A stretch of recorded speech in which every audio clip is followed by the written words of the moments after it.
สวัสดีจ้าพบกับมาริสาคือเก่านะจ้ามื้อนี้ได้เมนูก๋วยเตี๋ยวเนาะจ้าเนาะก๋วยเตี๋ยวจ้าใส่แคบหมูน้ำเด้อจ้ามักหลายเลยจ้าแล้วก็พริกจีเนาะจ้าเครื่องเคียงผักนี่ผักสลัดผักกรอบสลัดกรอบเนาะจ้าเนาะมักทั่วมักมะระจ้าโหระพาจ้าโหระพาเจ้าของเก็บเองนี่ล่ะจ้ามีนิดเดียวจ้ามากินน้ำกันแซ่บๆเด้อจ้าเด้อขออนุญาตเอาลงเด้อจ้าเด้อพริกมากินน้ำกันแซ่บๆจ้า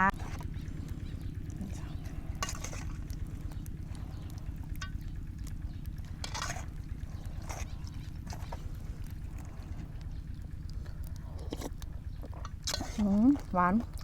น้ำซุปหวาน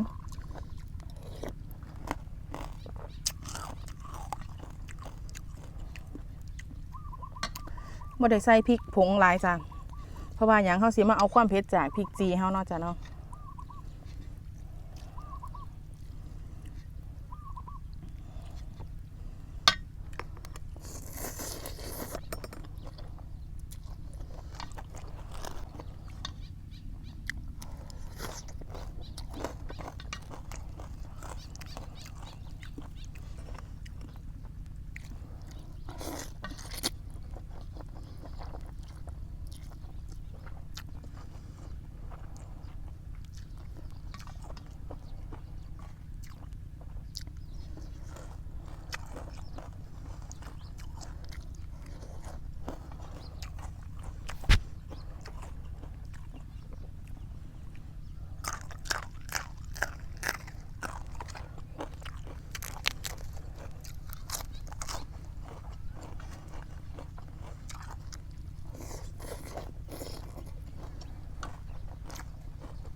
ขม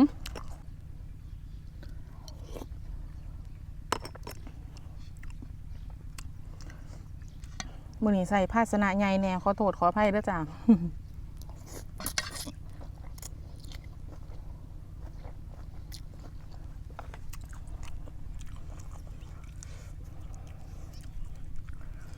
ลืมนับจากว่าจากเม็ด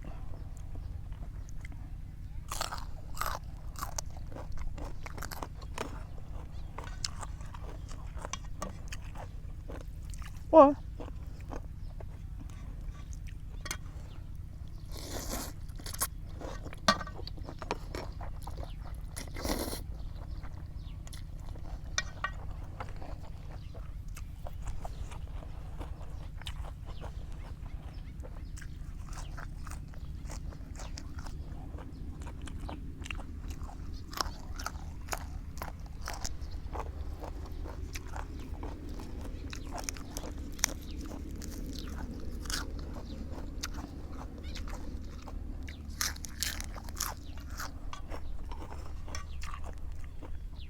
ใส่พริกผงนิดหน่อยจ้ะบ่ได้ใส่หลาย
ค่ะ